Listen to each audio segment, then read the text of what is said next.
Matinding pinsala at perwisyo ang dinulot ng habagat sa mga residente sa Laguna. Live mula sa Binyan, nasa frontline ng balitang yan si News 5 Vigilante Joan Alatiit. Joan, kumusta na ang mga kapatid nating naapektuhan ng habagat?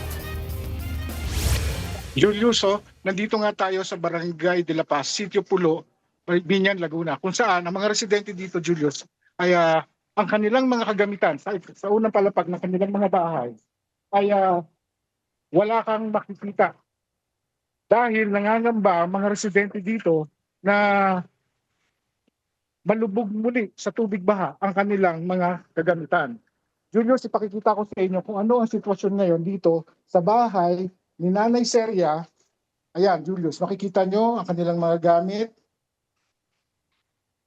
Ayan. At wala kang makikitang mga gamit dito sa loob ng kanilang sala, kundi yung upuan man lang at yung kanilang hapagkainan. At itong papag na ito ay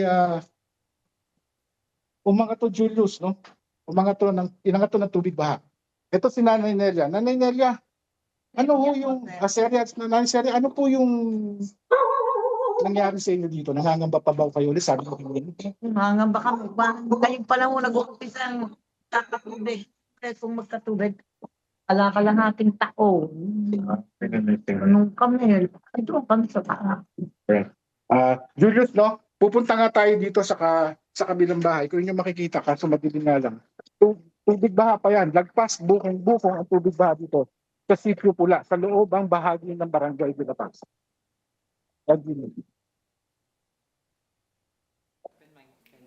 Ito naman, Julius, sa ngayon, naglilinis pa rin ang isang residente dito sa Barangay de la Paz, sa may Sitio Pulo. Ito si Kuya Alvin. Yan.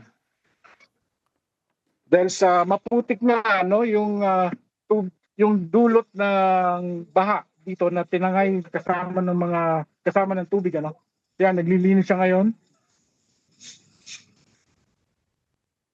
Joan. Kuya Alvin, kanina napansin ko yung motor mo kanina, Kuya Alvin. Joan. Inangat mo. Bakit mo inangat yung motor mo? Kasi tinang baha. Kaya tinaas ko. Ayan, nakataas siya ngayon. Yan, Julius, inyong makikita yung kanyang motor. Inakyat na niya. Nakaangat yung kanyang Oo. motor.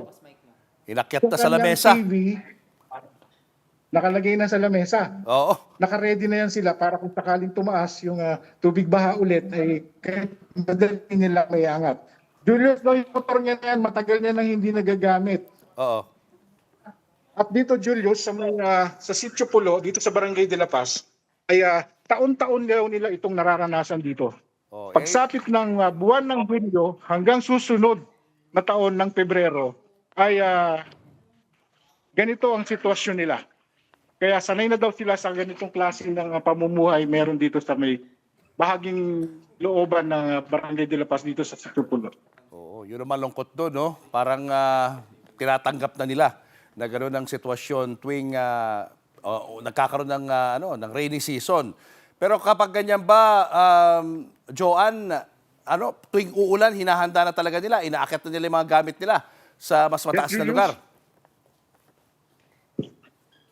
Yes, Julius, no? Yung mga residente dito, pagka tumaas na yung tubig, pumupunta na sila sa mga evacuation center katulad ng mga paaralan. Doon muna nananalagi yung mga asawa nila, yung mga kabataan. At pangalawa, Julius, pag pumapasok naman sa trabaho at sa mga eskwelahan, ang mga residente rito at ang mga estudyante ay gamit ang bangka.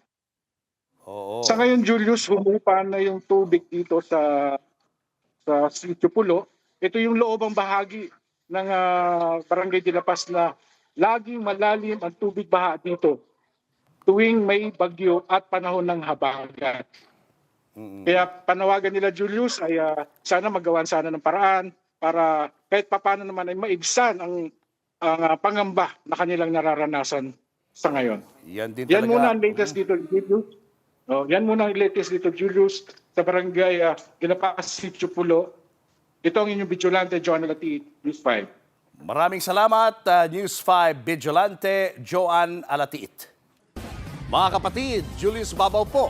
Para sa komprehensibo at makabuluhang balitaan at talakayan, mag-follow at mag-subscribe na sa social media pages ng News 5.